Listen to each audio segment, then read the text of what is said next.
ക്രിസ്തീയ ഗാനരചയിതാക്കളുടെ ഒരു ലിസ്റ്റ് എടുത്താൽ അതിൽ ഭൂരിഭാഗവും പുരുഷന്മാരാണ്.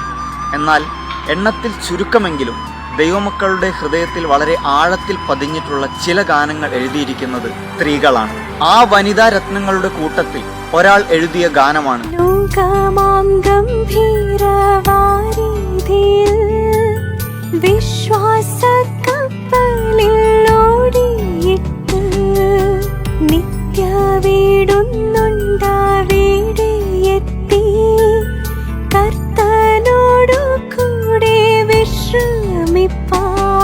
ഈ പാട്ട് എഴുതിയ ദൈവഭക്തയായ സ്ത്രീയുടെ പേരാണ് അന്നമ്മ മാമൻ. കുമ്പനാട്ട് ഒരു ക്രിസ്തീയ കുടുംബത്തിൽ ജനിച്ച അന്നമ്മ മാമൻ തൻ്റെ കുടുംബത്തിൻ്റെ സാമുദായിക പശ്ചാത്തലം വിട്ട് യേശുക്രിസ്തുവിനെ രക്ഷിതാവായി സ്വീകരിച്ചതിൻ്റെ പേരിൽ ഒരുപാട് എതിർപ്പുകൾ അനുഭവിക്കേണ്ടി വന്നിട്ടുള്ള ഒരു വ്യക്തിയാണ്. തൻ്റെ പിതാവ് ഭവനത്തിന്റെ വാതിലുകൾ ഈ മകൾക്കു നേരെ കൊട്ടിയടയ്ക്കുകയുണ്ടായി. ലോകം തേജിച്ചതാം സിദ്ധന്മാരും നിർമ്മല ജ്യോതിസാം ദൂതന്മാരും.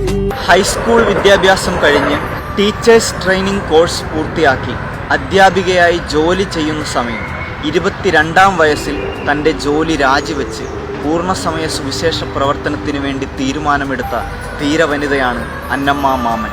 22-ാം വയസ്സിൽ സുവിശേഷ പ്രവർത്തനത്തിനായി അന്നമ്മ ആന്ധ്രയിൽ എത്തിച്ചേർന്നു. വർഷങ്ങൾക്കു ശേഷം പോസ്റ്റ്മാൻ തനിക്ക് ഒരു കത്ത് കൊണ്ടുവന്നു തന്നു. താൻ ഏറെ സ്നേഹിച്ചിരുന്ന തൻ്റെ വല്യമ്മച്ചിയുടേതായിരുന്നു ആ കത്ത്. വളരെ സന്തോഷത്തോടും ആകാംക്ഷയോടും കൂടി അന്നമ്മ ആ കത്ത് തുറന്നു വായിച്ചു. കൊച്ചുമകളോടുള്ള വാത്സല്യത്തിൽ ആ മാതാവ് ഇങ്ങനെയാണ് എഴുതിയിരുന്നത്: മകളെ, നിന്നെ ലാളിച്ചു കൊതി തീരും മുൻപേ നീ എന്നെ വിട്ട് കഷ്ടതയുടെയും പട്ടിണിയുടെയും നടുവിലേക്ക് പോയി. ഇവിടെ നിനക്ക് സുഭിക്ഷമായിരുന്നില്ലേ? നീ ഉടനെ ഭവനത്തിലേക്ക് മടങ്ങി വരണം. കത്ത് വായിച്ച് അന്നമ്മ പൊട്ടിക്കരഞ്ഞു. കാരണം അവർക്ക് ആ അമ്മച്ചിയെ അത്രയ്ക്ക് ഇഷ്ടമായിരുന്നു. എത്രയും വേഗത്തിൽ വല്യമ്മച്ചിയുടെ അടുത്ത് മടങ്ങിയ തുരുതുരെ ചുംബനം നൽകി സ്നേഹത്തോടെ ആ അമ്മച്ചിയുടെ അടുത്തിരിക്കാൻ തൻ്റെ ഹൃദയം ശക്തമായി ആഗ്രഹിച്ചു. പക്ഷേ അങ്ങനെ താൻ പോയാൽ അത് വിശ്വാസത്തിൽ നിന്നുള്ള തിരിച്ചുപോക്കായിരിക്കുമെന്ന് അന്നമ്മ മനസ്സിലാക്കി. ആ കത്ത് കയ്യിൽ പിടിച്ചുകൊണ്ട് തൻ്റെ 28-ാം വയസ്സിൽ അന്നമ്മ ഒരു ഉറച്ച തീരുമാനത്തിലെത്തി. ഇല്ല, ഞാൻ ഒരിക്കലും തിരിച്ചു പോകില്ല. തൻ്റെ ആ തീരുമാനം വരികളാക്കി ആ സഹോദരി ഇപ്രകാരം എഴുതി: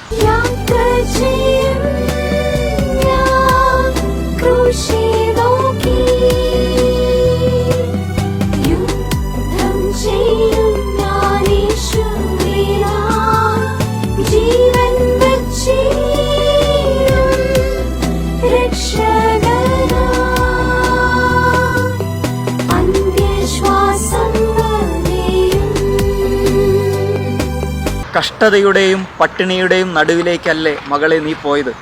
ഈ വീട്ടിലെ സുഭിക്ഷതയിലേക്ക് മടങ്ങി വരൂ എന്ന വല്യമ്മച്ചിയുടെ ആഹ്വാനത്തിന് മറുപടി എന്നോണം ആ പാട്ടിൽ ആ സഹോദരി ഇങ്ങനെ എഴുതി: ഞാൻ തിന്നാലും കഷ്ടത്തിൻ കണ്ണുനീർ കുടിച്ചാലും ദേഹി ദുഃഖത്താൽ ക്ഷയിച്ചെന്നാലും എല്ലാം പ്രതികൂലമായെന്നാലും. കഷ്ടതയും പട്ടിണിയും ഒക്കെ ശരിക്ക് അനുഭവിച്ച നാളുകൾ തൻ്റെ ജീവിതത്തിലുണ്ടായി. അതൊക്കെ ഒരു ഭാഗ്യമായിട്ടാണ് അന്നമ്മ മാമൻ കണ്ടത്. അനുഭവത്തിൻ്റെ തീച്ചൂളയിൽ നിന്നുയർന്ന ഈ ഗാനം ഇന്ന് എത്രയോ ഹൃദയങ്ങളെയാണ് അന്ത്യം വരെ യുദ്ധം ചെയ്യാൻ പ്രേരിപ്പിച്ചുകൊണ്ടിരിക്കുന്നത്. ജീവൻ